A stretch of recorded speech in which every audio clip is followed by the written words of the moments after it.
This was Batman in 1939. And this is Batman in 2025. The new Batman is clearly different from the first Batman. Or is he?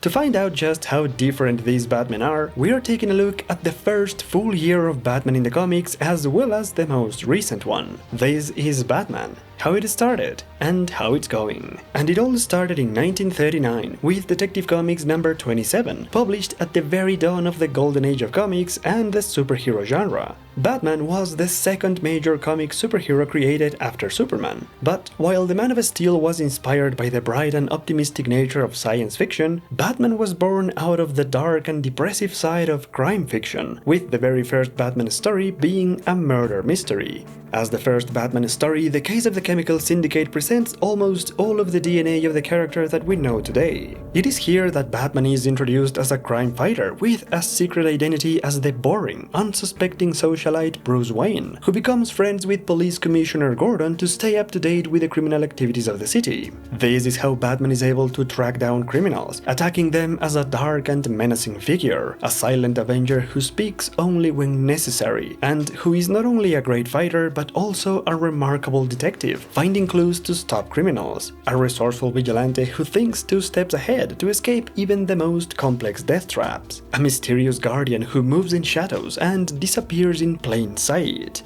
Almost everything that makes Batman Batman was introduced in this story, written by Bill Finger with art by Bob Kane. And I say almost because not everything was perfect yet. The design of Batman, for instance, was pretty basic, and the art is not exactly good.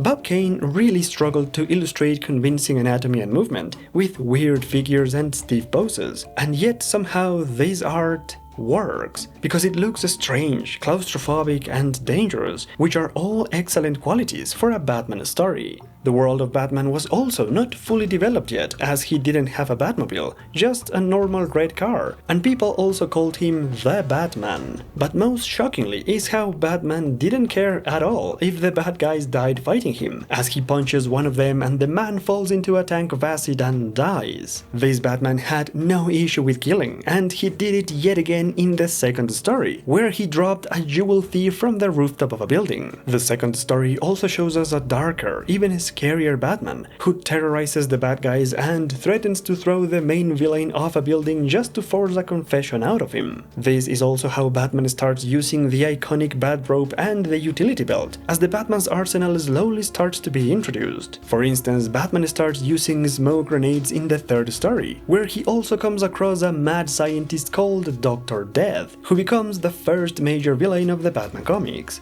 The story was written by Gardner Fox, the second Batman writer, who had a different vision of Batman than Bill Finger. Fox was not interested in the crime fighter or detective side of Batman, but rather the violent and ruthless Avenger. In the Dr. Death 2-part story, Batman not only threatens to kill a couple of thugs at gunpoint, he also kills another man by breaking his neck. The introduction of Dr. Death shows that Gardner Fox was clearly interested in weird and bizarre villains inspired by science fiction and horror. For instance, in Detective Comics number 31, Batman confronts vampires in the first gothic horror story of the Batman comics. These stories were a lot darker than the first Batman adventures, a change that was also reflected in the art, which became darker and better, with more detailed backgrounds and better character anatomy and page layouts. This is all thanks to artist Sheldon Moldoff, the first assistant that Bob Kane hired to help him with the art of Batman. The Batman vs. the Vampire story follows Batman traveling around the world to ancient castles, where he fights gorillas, werewolves, and kills vampires. This adventure also introduces the iconic Batarang and the Batplane, as well as New York City as Batman's base of operations, and also Julie Madison, who is none other than Bruce Wayne's fiancée. Gardner Fox and Sheldon Moldoff were clearly expanding the Batman universe, but while they were busy creating new characters, places, gadgets, vehicles, and enemies, Bill Finger, the original writer and Batman co-creator, was developing the most important Batman story ever. Detective Comics number 33 was published 6 months after Batman's first appearance, and in this issue, Bill Finger presented a very short introduction that showcased the now iconic origin story of Batman for the first time ever. The moment when a mugger kills the Waynes in front of their kid and changes his life forever. A moment that is arguably the most memorable origin story in comic books. It's impressive how Bill Finger absolutely defined Batman's psychology and motivations, inspiring generations of Batman fans and creators, and all of that in just 2 pages. This short introduction is so good that it completely overshadows the main story of this issue, which was yet another weird tale about Batman saving Manhattan from a mad megalomaniac who wanted to destroy the city with a blimp. That story was also written by Gardner Fox, drawing inspiration from the sci-fi novel Master of the World. The story also expands Batman's world even further, making the first reference ever to an insane asylum and showing us for the first time the secret rooms and laboratories hidden in Bruce's mansion, where he keeps his equipment stored in an old-fashioned trunk, like the Batsuit and also his gun. This Batman was ruthless, and if he didn't kill the bad guys himself, he would watch them die again and again. The same thing happened to the next villain, who was yet another mad scientist with bizarre experiments of flowers with human faces, faceless people, and more death traps. Gardner Fox had a soft spot for these weird villains, but their motivations and reasons to be evil were very weak. Every one of these villains, except for the vampire, are terrible, and that means these were not great stories. Fortunately, Bill Finger returns for the final 4 stories of the first year and fixes a lot of the issues of these past stories. In Detective Comics number 35, Batman is once again a crime fighter dealing with street-level criminals. Commissioner Gordon also makes a comeback after going missing from all the Fox stories, while Batman gets a brand new blue car and he finally stops using guns, except for the splash page of him holding a smoking gun.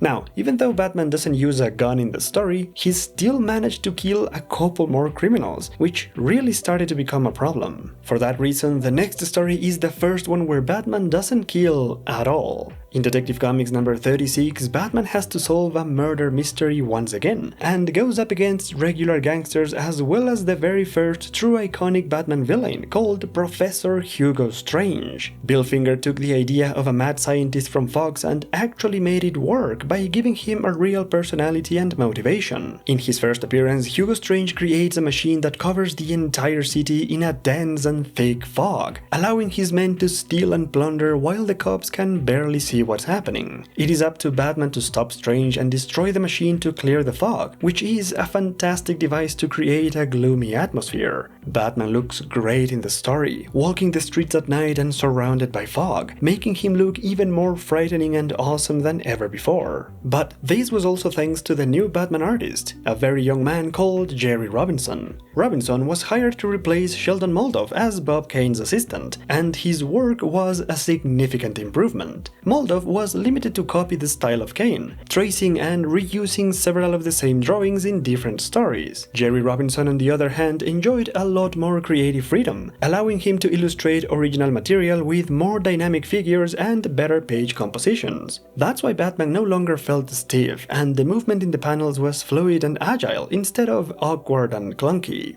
Jerry Robinson also improved the design of Batman, adding the iconic gauntlets with the 3 fins in the forearm and giving the character a much more menacing figure, defining better the shape of the cowl and using the cape as a way to enhance Batman's movement and personality. Now, even though Batman didn't kill in this story, he did it once again in the next one, when he fought a group of international spies, and in the final fight, their leader is stabbed in the neck after Batman punches him. With this death, Batman has killed in 10 out of 11 stories so far, resulting in a very violent first year with a total death of 5 villains, 2 undead monsters, and 4 more enemies that Batman watched die horrible deaths without saving them. Killing, however, was not the only problem Batman had. In most of the final stories, Batman also kept talking to himself quite a lot, which was rather strange and unnatural. Batman even started cracking jokes while fighting the bad guys, which made him look less serious and frightening, to the point where the criminals started to lose respect and fear, as they no longer called him the Batman, and now it was only just Batman, or even Mr. Batman. The people in charge of the comics needed to fix all of these issues, and they came up with the best possible way to fix them in the final story of Batman's first year, in which they created Robin, the Boy Wonder. Robin was introduced in Detective Comics number 38 as a way to get kids interested in reading Batman, but the Boy Wonder also solved many of the problems I mentioned before. Batman finally had someone to talk to and explain his plans and his thought process. Robin was also the perfect wise guy, cracking jokes and keeping Batman as the serious crime fighter, while bringing a whole new dynamic to the Batman comics.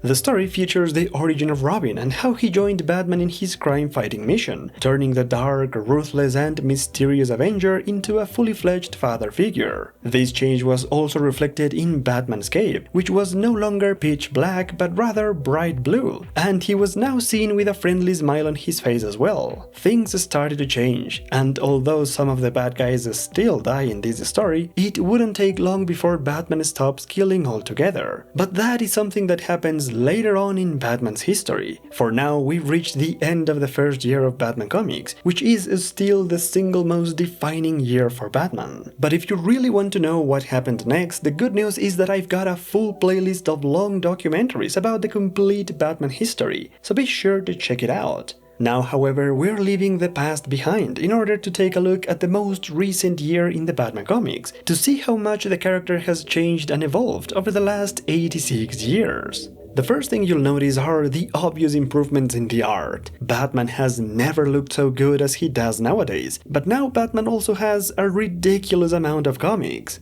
In 1939, Batman only had 12 stories in Detective Comics, and that was that. But in 2025, Batman is featured in Detective Comics as well as Batman, Batman and Robin, Batman the Brave and the Bold, Batman Superman, World's Finest, The Batman and Scooby-Doo Mysteries, Absolute Batman, and dozens of Batman miniseries and spin-offs. Batman has come a very long way from his humble beginnings, but for the sake of consistency, I'm just going to focus on the main line of Batman comics, starting with the series where it all began. Detective Comics 1081 was published in January of 2024, so that was my starting point for this video. But there was one problem. This was the third and final act of a massive, epic saga called Gotham Nocturne that began all the way back in 2022. I was missing more than half of this epic storyline by writer Ram V, so naturally I was completely lost, just like Batman was in the story. The Dark Knight was apparently going through some sort of a spiritual awakening, a ritual of death and resurrection where he has to confront literal demons while traveling across a mystic desert. This long journey lasts about 3 chapters before Batman finally comes out of this dreamlike realm and joins the real world, which has gone downhill without him. During all the time that Batman spent in this desert realm, a powerful secret society has taken over Gotham, using technology and black magic. In fact, it was this same group of people that managed to kill Batman, and that's why he was on a journey of resurrection, after his body was rescued by Catwoman and then given to Talia, who is something of an expert in bringing the dead back to life. Now, are you following all of this? Because if you're not, I don't blame you. For the most part, while reading this storyline, I was confused as all balls, and only powering through the confusion, I eventually managed to piece it all together and understood what was happening, which is the biggest difference between 2024 and 1939. In the past, it didn't matter where you started reading, as every story made sense by itself, but now things are extremely complicated, which is the biggest downside of modern comics. But although I do miss the simplicity of the old-style narrative, I can't say the same for the art, because this is really good. The visual storytelling of these modern comics is astounding, and it gets even better when Batman finally returns to Gotham by Chapter 4. While Batman was gone, Gotham was protected mostly by his allies, including Batgirl, Catwoman, and The Question, who is actually Renee Montoya, the new police commissioner, leaving James Gordon as a rogue agent, someone who is there in case they ever need him, which is weird because he has no purpose or reason to be in the story. In Batman's absence, the good guys tried to stand up against Orgam, the main villain of this storyline, who had literal demonic powers to keep the city under control. The heroes had no idea how to stop these monsters, until Batman shows up with a sound device that somehow neutralizes them. After announcing his big return by destroying one of the bad guys' buildings, Batman then prepares for the final battle, wearing a brand new batsuit with an elaborate red bat painted in his chest as well as bandages in his arms and legs. This is one of those things that are kinda pointless, but it looks cool, so it doesn't really matter. The only explanation for this is that Batman's death and resurrection allowed him to become a new man, and now he reinvents himself with this new outfit. He also gets Jim Gordon to work for him as his new assistant, finally giving the old man something to do in the story. And so Batman starts preparing the master plan for the final battle, working from small bases of operations scattered across Gotham, because apparently he no longer has access to the Batcave or Wayne Manor. The villains of the story took everything from Batman, so now he has to gather all of his allies as well as some of the villains to join him in defeating the monsters. This is how we get cameos from Mr. Freeze, the Joker, Two-Face, and the Joker's daughter. The situation is so dire that all of them stop being villains and become sort of anti-heroes, fighting alongside the good guys including Batgirl, Nightwing, Batman, and Asbats. The story wastes no time in introducing all these characters and throwing them into the mix, creating a raging inferno in the city as the forces of good, evil, and not so evil fight in one big chaotic mess, where the lines between criminals and crime fighters are blurred and none of it matters anymore. Gotham quickly becomes an apocalyptic nightmare as the city burns to the ground, but for the very first time in a long time, Gotham feels hope as the bat signal starts shining bright once again.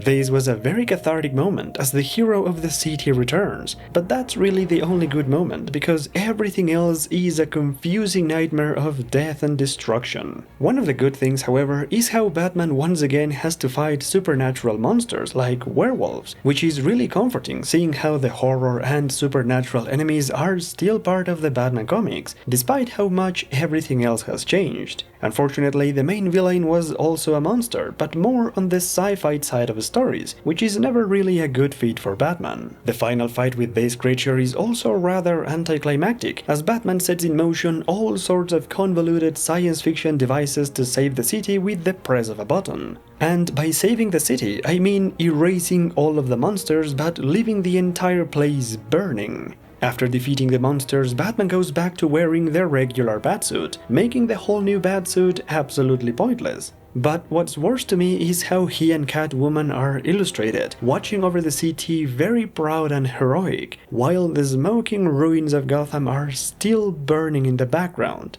I'm not sure what kind of a victory this is, but it's bad, because Batman admits that Gotham is beyond saving, that it will always be broken. But even knowing that, he will never stop fighting for it. I'm sure this was supposed to be an optimistic message, ending on a positive note, but for me it has the complete opposite effect, as Batman accepts that Gotham has no way to be fixed, and he glides over the destroyed city. It's almost like Batman is aware that Gotham needs to always be burning, just so that he can put out the fires. A Batman that has come to terms with the fact that Gotham is broken and that's how he likes it, because it gives him a reason to exist. Needless to say, I didn't like this ending, and I'm sure my opinion wouldn't change even after reading the whole saga from the start. The only thing I truly enjoyed was the art, which, as I said before, is phenomenal. Most of these panels and pages are pure eye candy. Unfortunately, the story was not on the same level as the art, because ultimately there's something very wrong about an existential storyline that puts Batman up against demons in apocalyptic scenarios being published in a series called Detective Comics. Fortunately, the DC All-In initiative launched in the fall of 2024, and a new storyline began in Detective Comics under the new creative team of writer Tom Taylor and artist Mikel Janín.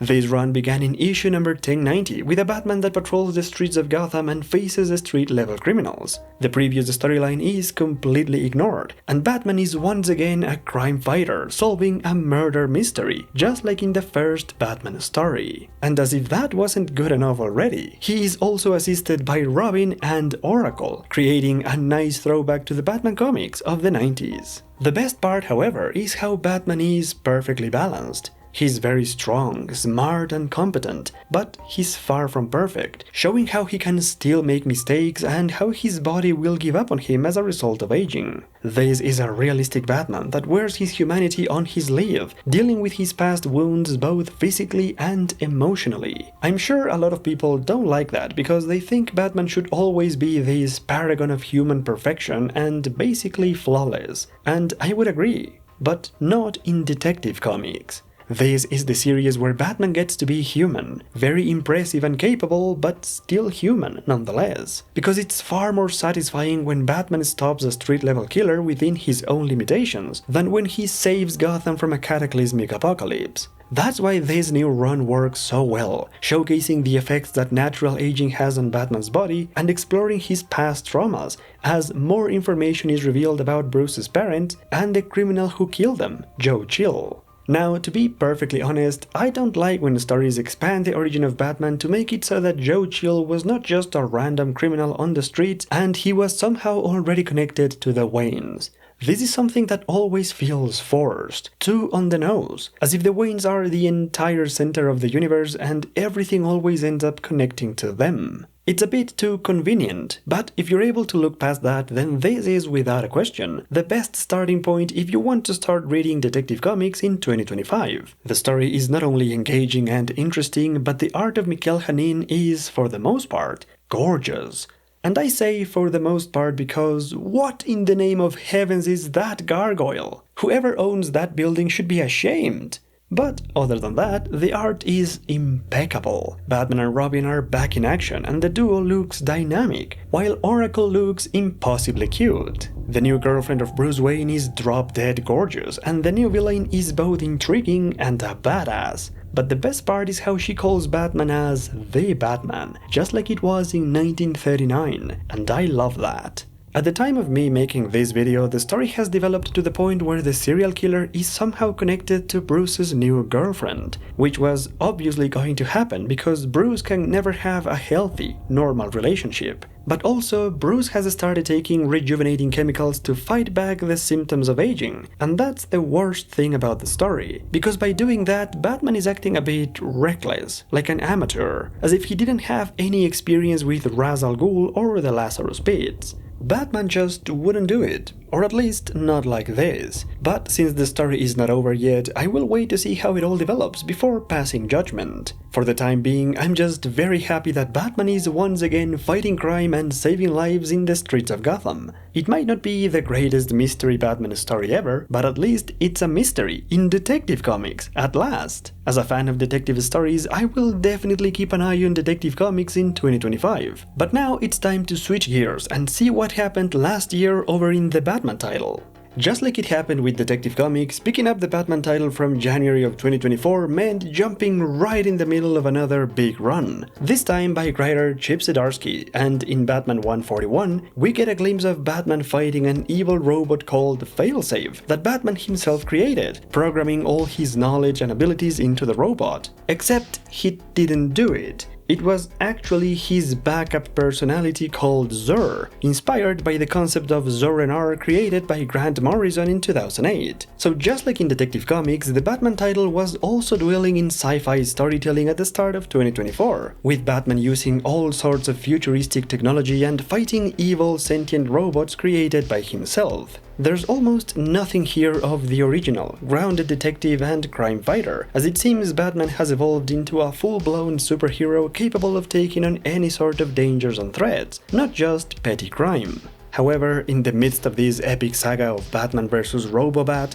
the series takes an unexpected break from that in order to tell a very long and confusing origin story of the Joker, called Joker Year One. The story gives a lot of details about how the Joker came to be and even connects him to one of Bruce's own mentors, the same man who taught Bruce how to create backup personalities. This man also gave the Joker the same ability, and that's how Joker split himself into 3 different personalities. This is perhaps the only clever idea of this origin story, as it finally explains what's the deal with the 3 Jokers, and reveals that it was never actually 3 of them, just the same guy with 3 different personalities. However, it's still too convoluted and gives away too much information about a character that absolutely doesn't need it. Part of the Joker's success and his appeal as one of the best comic book villains is his mysterious background, the uncertainty of a nameless lunatic who has no real personality and who only wants to see the world burn. Giving him a full origin and explaining his background and motivation removes all of his appeal and makes the character boring. As far as I'm concerned, the Joker still doesn't have a definitive origin, especially not this one. Because on top of trying to explain the Joker's past, the story also presents a possible future, the possible final encounter between Batman and Joker, which is illustrated by a different artist with these shocking, overwhelming images that illustrate the Joker as this dark messiah, as if he was crucified or something. I also recall there being a controversy about these images being made with AI. I'm not sure if that's true, but I do know that this ugly art is horrible, and that's me being too generous. I'm sorry, I have nothing good or positive to say about Joker Year 1. If you liked it, great.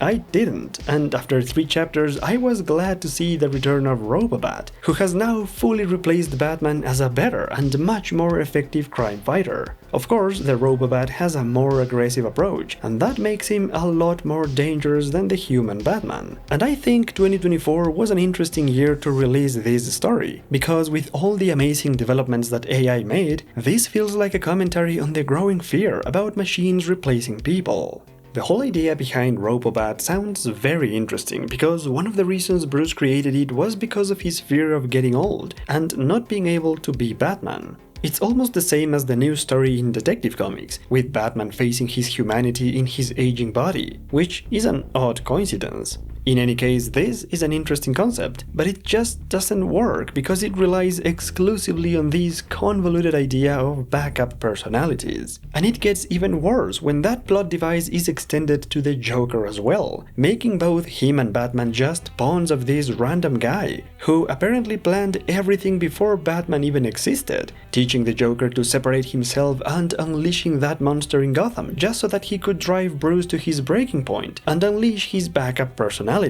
Not only is it extremely convoluted and convenient, but even worse is how it rewrites the entire history of Batman and Joker to make it all part of one simple master plan from a random character nobody cares about.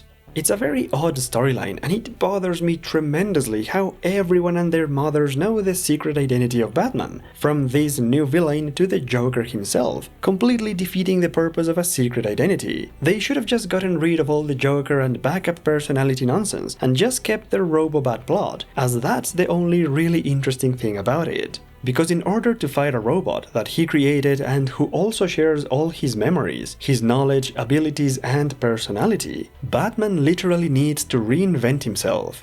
It's an amazing way of removing Batman's contingency plans and prep time from the table, because none of that will work against himself. Watching Bruce going back to basics and thinking of a way to defeat himself is great. And he's also joined by Tim Drake, who is still Robin, despite the fact that Damian is also Robin. I really think it's time for Tim to find a new identity for himself, but I digress. Eventually, Batman gets ready for the final battle, and of course he gets a new Batsuit, because apparently that's the only way to end storylines nowadays. This new Batsuit has the ability to heat up, which is barely useful in the final fight. In fact, the new Batsuit doesn't play a role in defeating Robobat at all. Instead, Batman works together with his extended and extensive family to set up a trap, fooling Robobat into thinking it killed Jason. And since the robot has Batman's personality, it immediately goes into overdrive, thinking it has taken alive, and shuts down completely in a rather anticlimactic ending. This was by no means a groundbreaking story, but it does feel like a homage to many other great stories of the past, starting with the Batman of Zur-En-Arrh, which was taken from Batman R.I.P. Then the idea of a robot that tries to replace Batman and then destroys itself after thinking it took a life was taken from the episode His Silicon Soul from Batman the Animated Series. And the ideas of Batman coming back to Gotham to take back the mantle of the Bat from a more violent version of himself and learning to work with his friends and allies were both taken from Nightfall and No Man's Land. But there was even one more throwback to the old Batman comics that I didn't expect in the aftermath of the story, where Batman tries to help a clone of himself that the Robobat had created before being defeated. The clone ends up dying, but Bruce made his last moments great by taking him back to Wayne Manor, where they could remember their childhood and the happy memories with Alfred. Now, it's here that the story reminds us that Alfred is still dead, and that Bruce is no longer living in Wayne Manor, because apparently it now now belongs to Vandal Savage, of all people, who is also the new police commissioner of Gotham.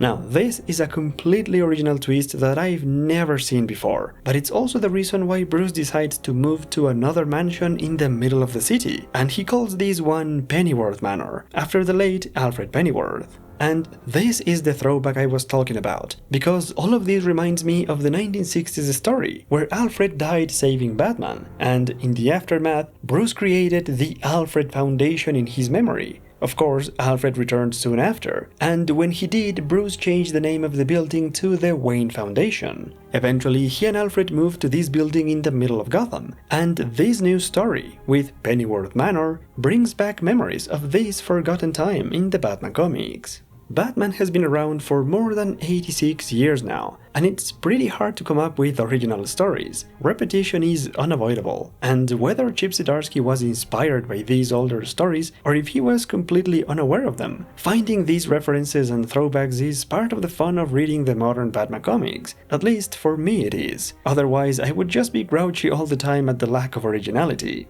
The interesting thing about the Robobat storyline is that it kickstarted the big DC event of 2024 called Absolute Power, where all the superheroes lose their powers and it's all connected to Batman creating the Robobat. Now Batman has to find a way to help by stealing a mother box from a military facility alongside Catwoman. This takes place in the next 3 chapters of the Batman title, where nothing relevant happens. Batman and Catwoman fight both the Suicide Squad and Darkseid, and then they return to Earth, where they share a brief moment. Following that 3-part filler, the DC All-In initiative kicked in, but unlike in Detective Comics, the Batman title kept the same creative team, although the new Batman editors did bring a fresh perspective to the series, allowing Chip Zdarsky to deliver the epic finale to his run, which is, in all honesty, the greatest thing I've read in this series so far, because it goes back to the core of the character, with Batman being a dark and mysterious figure keeping an eye on the dark streets of Gotham and working alongside James Gordon and nobody else, just like it was at the very beginning. The only difference is that now Gordon is a private detective, as Vandal Savage is still the police commissioner, and he endorses a mysterious new vigilante called Commander Starr. In the meantime, the Riddler becomes a major character in the story, as he has made a comeback into the corporate world by launching his own cryptocurrency, making a lot of money with it, and turning the Riddler into a crypto bro is nothing short of brilliant. And to make things even better, Batman then has to solve a murder mystery, and that's just perfect. As you can probably tell, these are the kind of stories I read Batman for. I'm not a big fan of sci-fi robots and esoteric villains with strange abilities. I like my Batman grounded, a detective and a crime fighter, and this story fits the bill brilliantly. That, however, doesn't mean the story is perfect. There are some details about it I'm not a big fan of, like showing Batman in broad daylight and talking like a normal person with the criminals he is interrogating. Basically, this Batman is only missing the fear factor to be perfect. There's also the fact that the story brings back Bruce's parents and their past as a central part of the plot yet again, while showing James Gordon having an affair with a married woman and becoming the main suspect of the murder. At first, my knee-jerk reaction was of frustration, anger, and disbelief at how they could butcher the character of Gordon like this, but thankfully, it is all greatly explained by the end of the story, where it revealed that Gordon was being mind-controlled by the Riddler. But that's not the only plot twist, as the ending also involves the Court of Owls and the KG Beast manipulating the Riddler, and working as undercover Russian agents that want to start World War III. And considering the current political climate, this is an interesting but not too subtle commentary. In any case, the ending of this storyline is fantastic, as it follows Batman on an epic action sequence where he has to chase an airplane and bring it down in the middle of Gotham, trying to create as little destruction as possible, which creates an exciting and cathartic moment that is straight out of a Mission Impossible movie. The final showdown between Batman and Commander Starr is also great, but not so much because Batman wins, but rather because of how he wins. Even though Batman defeats the bad guys and saves the day, he looks around and realizes that this is not a victory. The city is on fire yet again, and Batman has no reason to be proud of it. It's such a different message from the ending of Gotham Nocturne, and it works 100 times better, because at the end of the day, the message of this storyline is that nobody is perfect, that we're all humans, and that we should always strive to do better. This was Chip Zdarsky's final issue of Batman, and although I'm sure we'll see more of his Batman someday in the future, this is the ending of his run in the main series, and it's both great and bittersweet. This final storyline, The Dying City, is without a question one of the highlights of the modern Batman comics, and it's also a great starting point to read Batman in 2025. Not only is it a great story and the chapters illustrated by Jorge Jimenez are phenomenal, but this is also the last story before the release of Hush 2, which promises to be the Batman storyline of 2025, bringing back the top-level talents of Jim Lee and Jeff Loeb back to Batman, more than 20 years later. Back in 2003, Hush was the undefeated Batman story, consistently outselling every other comic book in the market, as people just couldn't get enough of it. However, in 2025, Hush 2 will have some absolute competition from another Batman comic that has absolutely taken the world by storm. Absolute Batman is a brand new take on the character, where he is a 7-foot-tall, 300-pound beast of pure muscle, anger and rage. This is an alternate universe Batman, where Bruce Wayne grew up without money, but he was struck by tragedy nonetheless, when his father was killed in front of him. Bruce then spent the next 15 years preparing himself to the peak of human perfection, not just physical but intellectual as well. The story presents Bruce working as a public servant by day, fixing the city within the system, and becoming Batman by night, fixing the city by force. The first issue came out in the fall of 2024, and as of me making this video, the 5th issue has just been released. Absolute Batman is the brainchild of legendary Batman writer Scott Snyder and artist Nick Dragotta, and so far, it has received an overwhelming positive reception. It seems that after more than 86 years of history, Batman fans wanted something different than the traditional Batman. But I find it very ironic and interesting that part of Absolute Batman's appeal is this extreme approach to crime fighting, with levels of violence and brutality on par with that of the original and violent Batman of the Golden Age. I guess it's true what they say, the more things change, the more they stay the same. After taking a closer look at the most recent Batman comics, I've noticed that the most consistent change is that people are no longer interested in the idea of a rich man fighting crime and being a good person. It's a trend that I've noticed all over the Batman comics of 2024, with Batman losing his fortune, losing his mansion, and being forced to live like everyone else. Absolute Batman goes even one step further, and makes it so that Bruce was never rich to begin with. It seems to me that the creators and fans of the new Batman comics honestly don't want a traditionally wealthy Bruce Wayne anymore, and although I fully understand why, I don't like it at all. Because what this is doing is removing the most complex and hopeful aspect of Batman. We're getting rid of this idea that someone as rich as Bruce Wayne is willing to use all his privilege for good. The new Batman comics are capable of coming up with sentient robots, evil demons, and all sorts of fantastic scenarios, but they draw the line at the idea of a good billionaire who sacrifices himself day and night for his fellow men. Apparently that's something too fantastic and absurd nowadays, even for comic books. The idea of a rich Batman might be dying, and that's perhaps the biggest difference between the modern Batman and the original, because for the most part, everything else about the character remains the same. He is still the dark vigilante, excellent detective and awesome crime fighter he was at the start. And just like it happened in that first year, some of the modern stories eventually go into strange territories like science fiction and fantasy as well, but they always end up returning Batman to the crime fiction that he was born in, and sometimes they even bring back some of the cruelty and brutality of the first Batman. Despite all of the major changes in storytelling techniques and art improvements, the Batman comics are still influenced to this day by the very first year of Batman in 1939. And perhaps the best example of this is the 2024 Black Label story called The Batman, The First Night, which is a 3-chapter miniseries based entirely on the first year of Batman comics. This one is a phenomenal series that takes the stories, the characters, the visual designs, and the atmosphere of the first Batman comics and creates a modern story set in that time period.